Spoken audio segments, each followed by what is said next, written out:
Hello everyone, welcome back to my channel, OnD-mand, where I, Erin, will be sharing my experiences with you as an Illinois notary. I take no credit and give God all the glory for the information I'm about to share with you today. Welcome if you are new. Let's get started. My experiences are your experiences. So let me tell you something twice that has happened to me, and this is in regards to Apostille. Once I had a phone call that came through. This lady, she was calling for a notary. And hi, this is Erin. Yes, I'm calling to have notary. Yes, I do notary work. 'Cause I need the documents. Sure, of course. What are the documents that you need notarized? It is because I have power of attorney and some papers. Okay. Okay, so just to clarify, you need a power of attorney? Yes, and visa notarizing. Okay. As far as the copy of your ID, I won't be able to notarize that for you, but I can perform an apostille. No, I don't need apostille, I just need notary. Okay. Will you be using this identification overseas? No, I don't go overseas, I go to the embassy downtown, Indian embassy.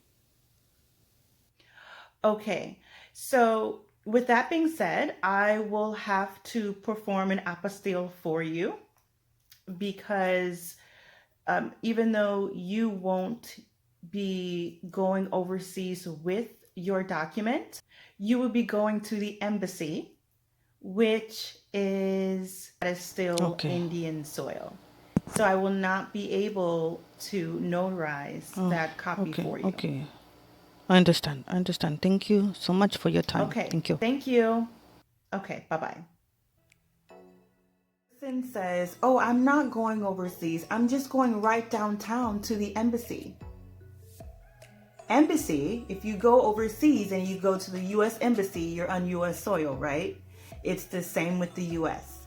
If you have a person that says, I'm going downtown to the Indian embassy, that's not U.S. soil. That is Indian soil.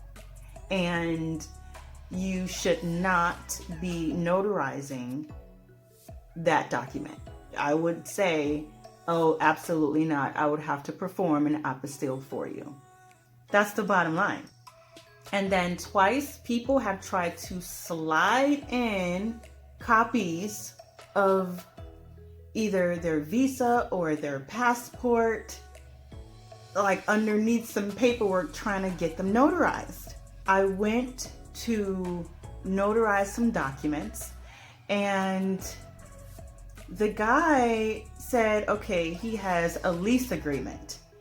But at the very end of that agreement, some other paperwork was there, including a copy of, I believe it was either his passport or his visa. I said, oh, what's this? He asked me, can you notarize this? I said no. Now, here's the thing. I called the Secretary of State. They told me that if a person is using their docs within the United States, they will be denied an apostille.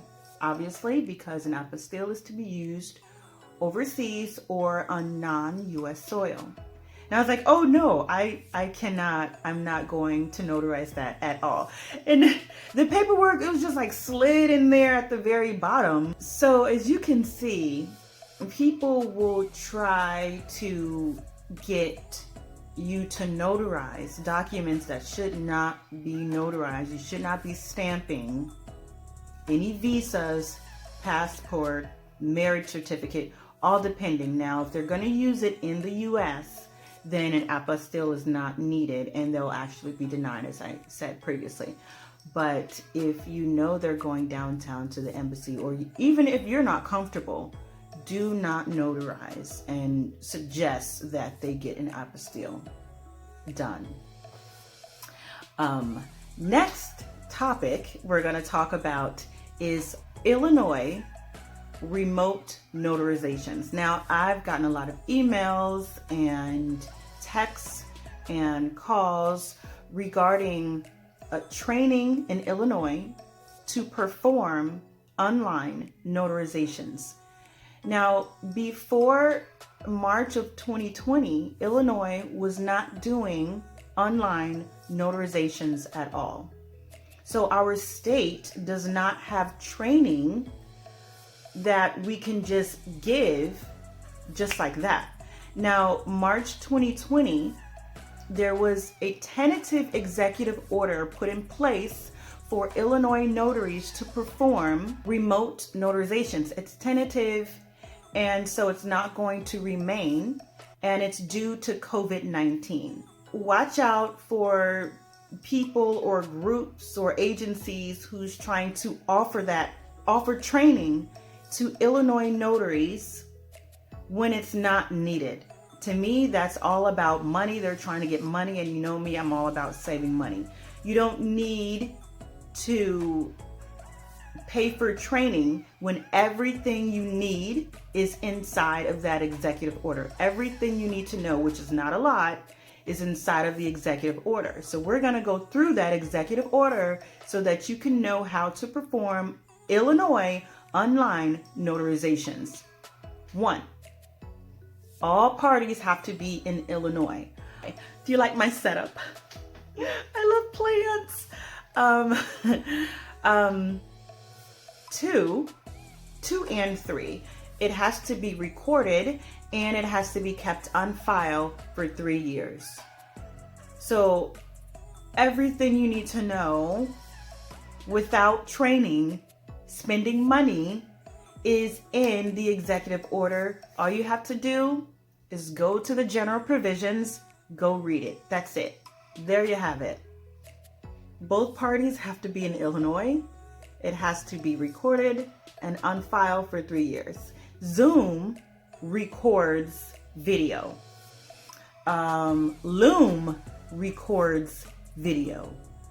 I'm not sure what other areas out there that can do that, but I do know Zoom and Loom. I use them both. They're very good, and you just have to keep it on file. If you have any questions about the Apostille or anything like that, if you choose to go forth with it and they say that they will use it in the United States, you can attach an all-purpose acknowledgement and you can write that in there. You should have good EO insurance to cover yourself, and I would say go about it that way. I stick to all-purpose acknowledgements. They are amazing. They come in handy all the time. I keep copies, like 10, 20 copies of me. I try at all times. So I hope this video helps. I just thank God for allowing me to consistently work with all of you. I love to disseminate work to you all. It's just amazing to me for the overall mission of the public. I do not have to turn down clients. Plus, it is an opportunity for you to get out and market yourself as an individual. So I love that. Thank you to all of you who has picked up the phone and who has come through for the overall mission of the public. Thank you. God bless you all. And until my next video, ready, set, grow, and on demand. Bye.